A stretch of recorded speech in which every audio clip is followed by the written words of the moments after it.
Imagine waking up one morning and realizing your neighbor has been quietly buying every house on your street. Not loudly, not aggressively, just steadily. One deed at a time. First, the corner house, then the one beside the school, then the empty lot nobody wanted. By the time anyone noticed, he owned the road leading into the neighborhood too. That's not a metaphor for a bad neighbor. That's a description of what China has been doing to the world economy since 2005. Not with armies, not with threats. With money, infrastructure, and very, very long-term patience. And here's the unsettling part. Most of the countries that took the deal didn't fully read the contract. To understand what's happening, we need to go back to 2005. China had just spent 25 years doing one thing incredibly well: manufacturing. The world wanted cheap goods.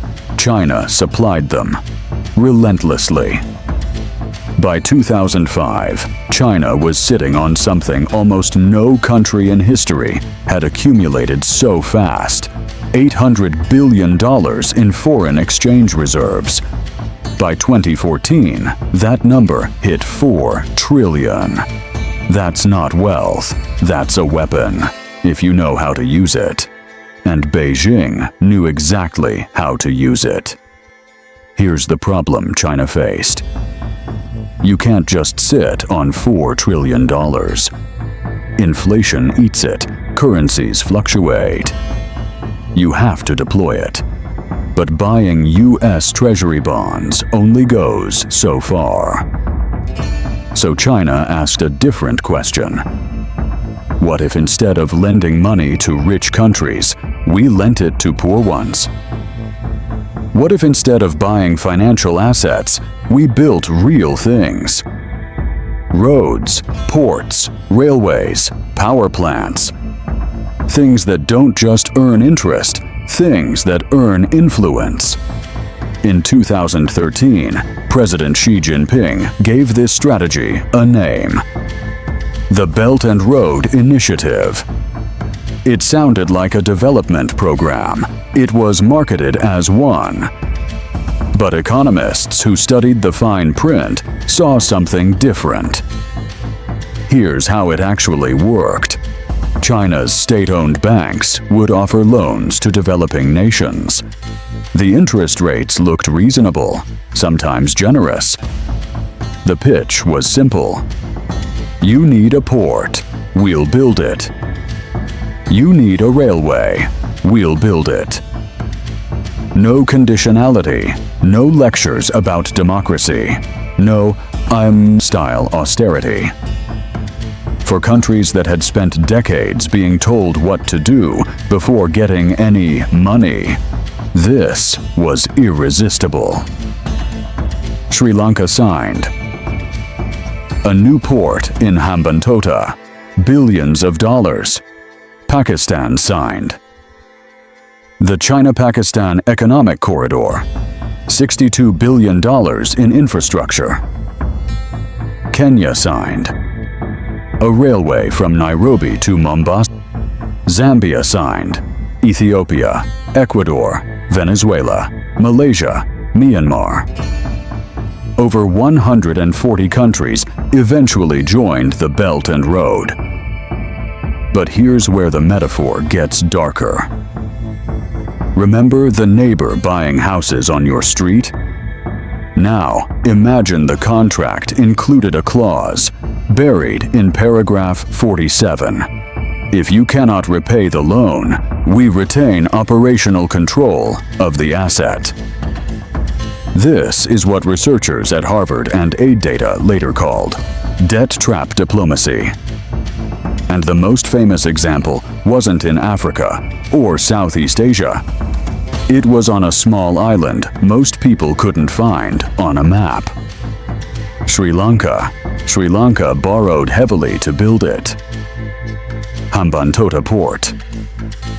Some months, fewer than 35 ships docked. The port barely turned a profit. So, it handed China a 99-year lease on the port. By 2017, Sri Lanka couldn't service the debt. The same lease structure Britain once used on Hong Kong. 99 years. By the late 2000s and 10s, alarm bells were ringing, but not loudly enough. Except this time, China was on the other side of the table. Look at a map of Belt and Road infrastructure. Because China hadn't just built ports, it had built choke points. Naval strategists in Washington called it the string of pearls. The ports in Sri Lanka, Pakistan, Djibouti, and Tanzania form a chain. 90% of global trade moves by sea. A network of Chinese-backed facilities encircling India, threading through the world's most critical shipping lanes. Then came the revelations. And China now had a hand on infrastructure controlling large portions of those sea lanes. What they found was striking. Many loan contracts included cross-default clauses.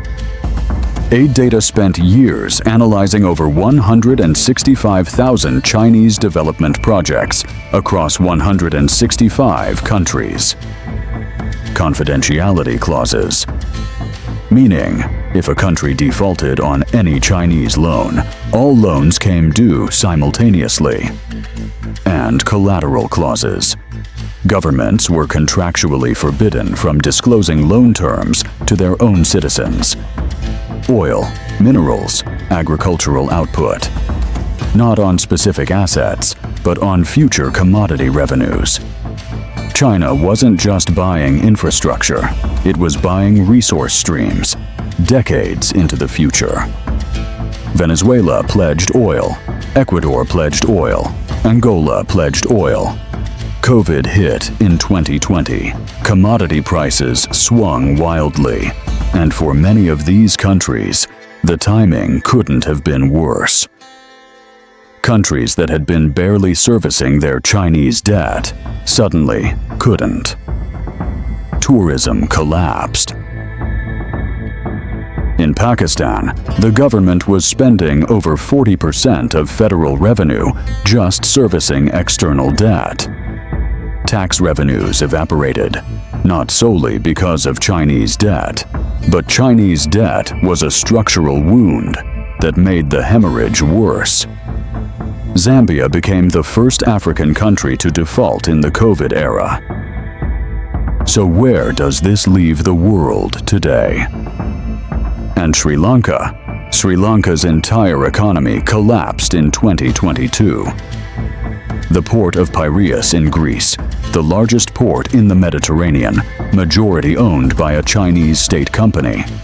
The dream of development had, for some nations, become a nightmare of dependency. In Latin America, China has quietly become the largest trading partner for Brazil, Chile, Peru, and Argentina. China now has documented influence over infrastructure in every major region on Earth. But here's what makes this more complex than a simple villain narrative.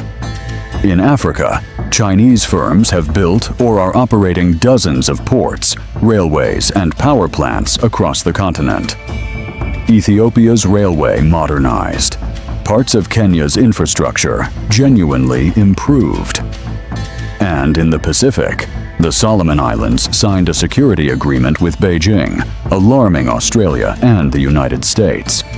China would argue, and not entirely without merit, that the West wasn't offering an alternative. Some of it worked. And for leaders of countries tired of condescension from Washington and Brussels, the Chinese deal was the only one on the table. Some countries did grow. One Chinese-financed, one Western financed. The West lectured, China built. Here's the uncomfortable truth this story leaves us with. What's emerging now is a world fracturing into two infrastructure ecosystems.